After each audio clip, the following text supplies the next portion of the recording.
curls that make your wig look next level. Stick around. I'm about to show you how step by step. Hey beautiful people, welcome back. If you're new here, I'm OrionBeaute and I make wig styling easy, fun, and totally beginner friendly. So whether you're new to wigs or you just want to level up your styling game, this tutorial is for you.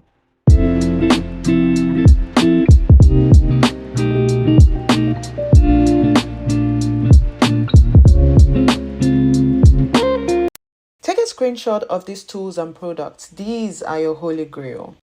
The first thing I do when working on a wig is to prep the closure. I see the closure as your foundation. Trust me, people rate you by how your closure looks. So you want to make sure that your closure is looking the part. I like to work in sections. I section the closure and make sure that it's prepped and ready for me to dive in. After applying my heat protectant and wax stick, the next thing I do is to go in with the hot comb. Now, the hot comb is a necessity. Save up if you need to, but you need a hot comb. For all those still using irons, please, I beg you, we're going into 2026.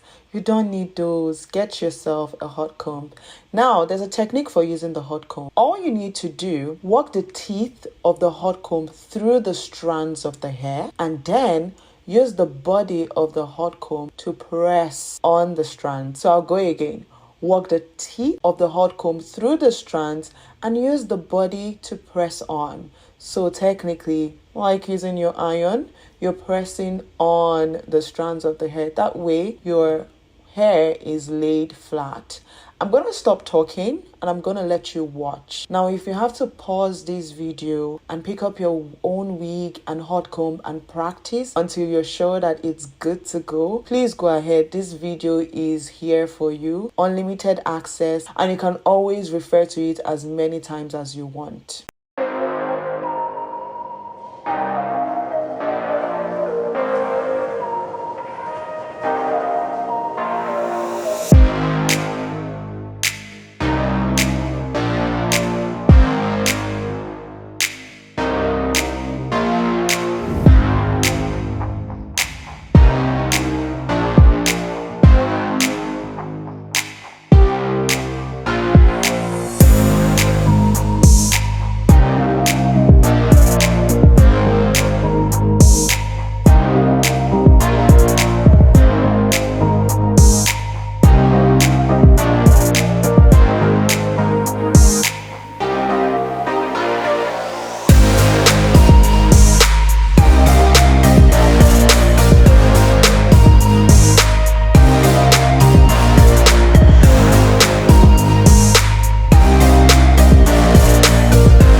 You do to one side is the same thing that you would do to the other side.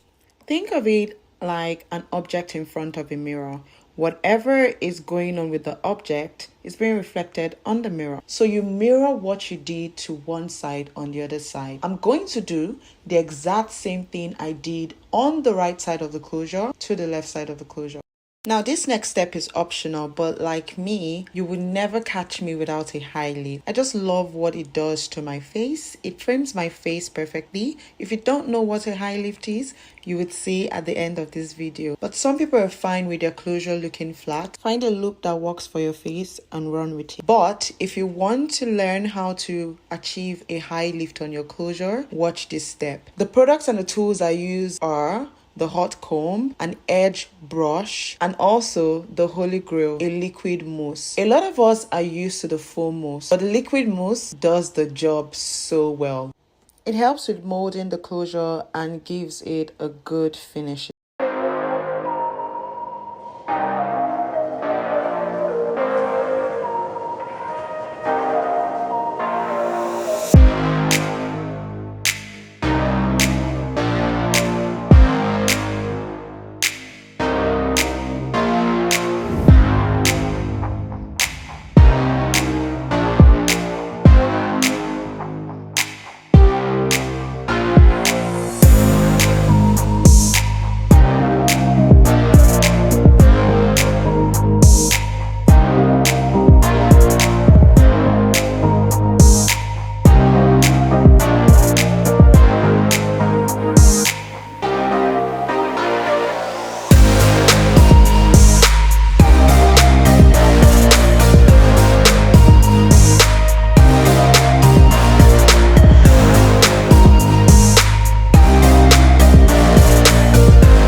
go in with my makeshift elastic headband. Now this is just cut to cover the perimeter of the closure while I work on the wig.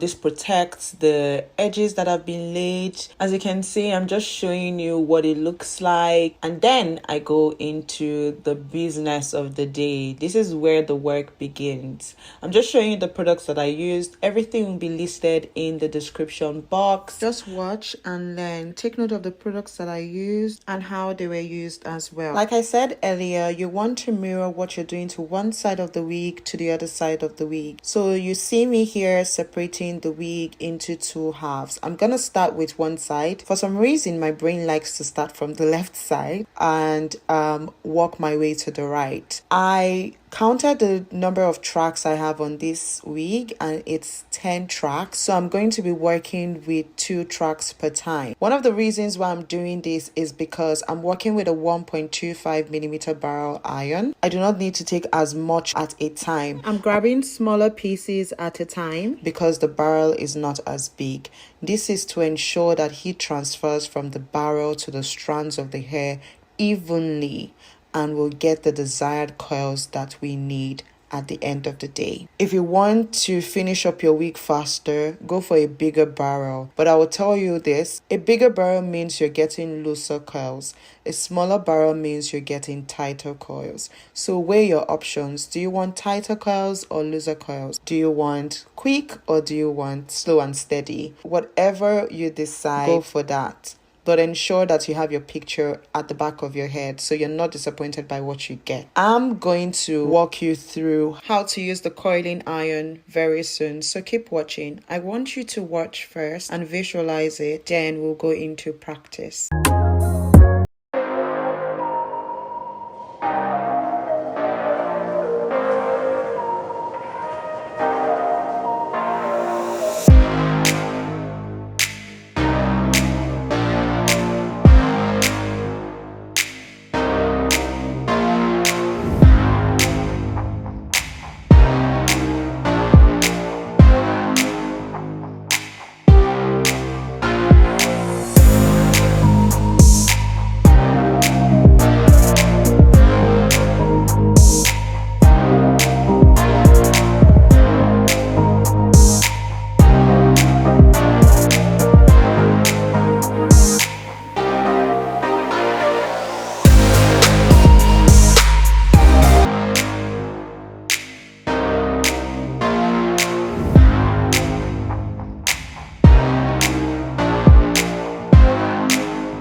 The section of the hair that you want to curl, glide through, then wrap the hair around the wand. Once this is done, open the clamp slightly, glide again, and wrap around. Repeat this until you get to the tip or the ends of the hair. I'll repeat the steps. Open the clamp, feed the hair through, glide, wrap the hair around the wand, open the clamp, glide, wrap the hair around the wand, and continue this process until you get to the ends of the hair. Once you get to the ends of the hair, you have to stay put. This is to allow heat transfer from the coiling iron. I like to use the tip of my finger to gauge how hot it is. Well, as an African woman, you know when something is really hot. When it feels hot enough, I release the clamp slightly and let the hair fall on my palm. That is, the one that is not in use. I secure the curls using a clip. This helps to keep the curls in shape. I like to set the curls using a holding spray. Now, this can be done before or after. I take out the piece of hair I intend to work with and go in with a coiling iron. And then I open the clamp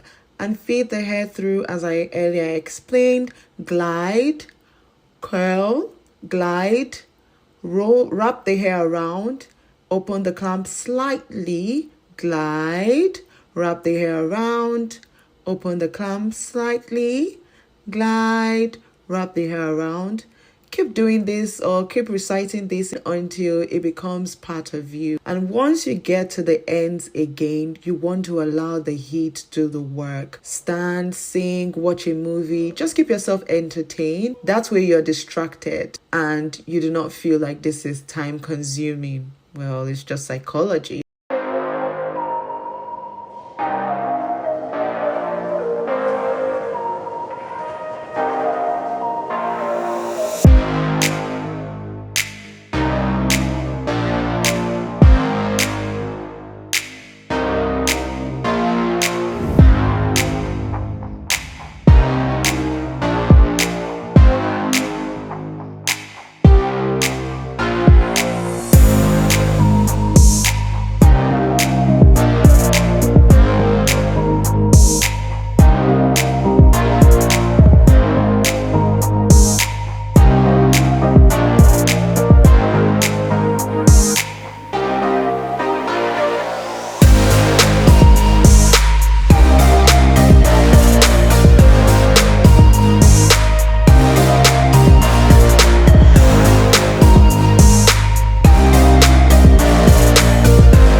Recall that I said I had 10 tracks and I was going to take them in twos, so that left me with 5 rows, as you can see me counting. Now we're going to move over to the right and I'm going to mirror the same thing I did on the left on the right. That means I should end up with 5 rows when I'm done coiling the right side. If I did 2 on the left, then I'm doing 2 on the right. If I had 3 rows on the left, or that is on one line, I should end up with 3 rows on the same line on the right. Anyways, with coiling on the right side, the ends of the hair would come out from the right side of your coiling iron. Remember, when we were coiling on the left, the ends of the hair came out from the top of the coiling iron. Now, the ends of the hair will be coming out from the bottom.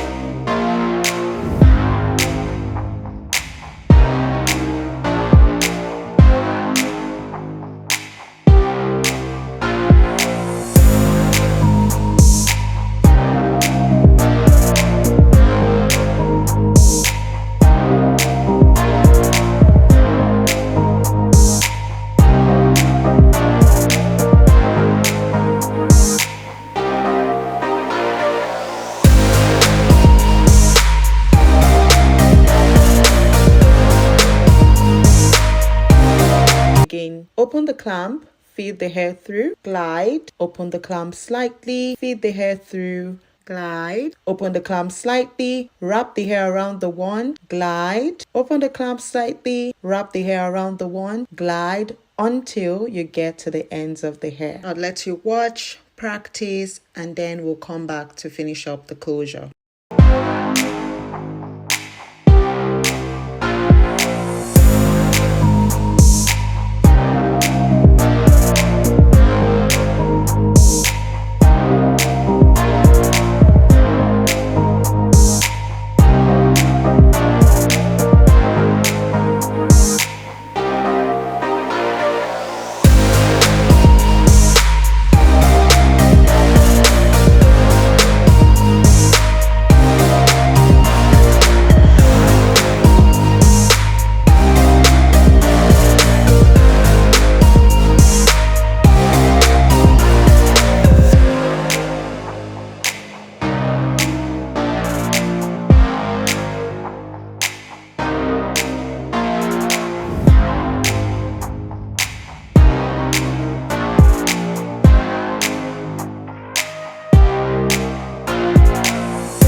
In this tutorial, I'll be sectioning the closure horizontally. Again, ensuring that I mirror whatever I'm doing. I section the closure into 4 parts. Starting with the left side, I'm curling away from the face, so curling backward, and the ends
period of time, I allowed her sit for a good 24 hours. But if you don't have that luxury, you can let her sit at least between 40 minutes and an hour. This would allow it cool off naturally. I like to grease my palm with a light serum while taking off the pins. Remember, we used a holding spray and sometimes this can leave the hair dry. So the serum helps to moisturize the strands. Once I've taken out the pins, then it's time to comb. But before then, I make sure I lay my foundation, which is the closure. I go back with the hot comb and clean up the closure nicely. I cover the tracks that we're showing from obviously styling the closure through the closure, making sure that it's flat and good to go. I like to support the hair with my palm, so I put my palm behind the curls and then I go in with my wide tooth comb. We use a wide tooth comb because we want the curls to stay. A rat tail comb would make the hair more strandy and a brush would kill the curls a bit faster, but a wide tooth comb will retain the curls and the bounce of the hair. So I like to comb slowly from the tip to the roots. It's important to know that hairstyling is 100% TLC. Like, you need to treat your hair or your wig as a baby. Whatever you're doing, be it coiling, be it combing, whatever it is, you have to do it slowly and with love. Take care of it and it will make you look like the queen that you are. When it comes to combing out the closure area, I'm more careful than I am with the body of the wig. So I take this slowly and with precision. I like to I comb backwards. Not downwards, not sideways, but backward. Then I use the teeth of the comb to push the hair forward to frame the bangs of the closure.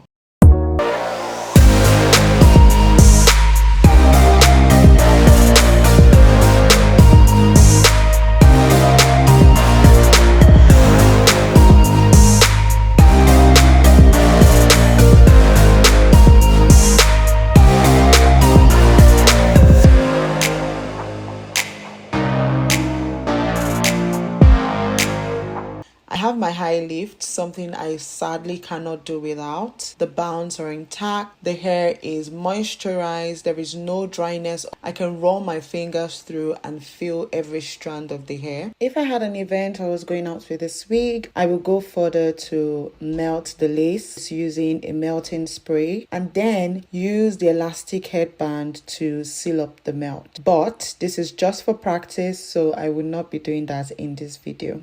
So that's it for this tutorial. Everything you need regarding products and tools are in the description box. Please drop a like, a comment. Tell me what you want to see next. If you have any questions, do let me know. If you want to see anything new on this channel, please plug me on and I'll be more than happy to deliver whatever content you desire. Here's to having good hair days. Bye.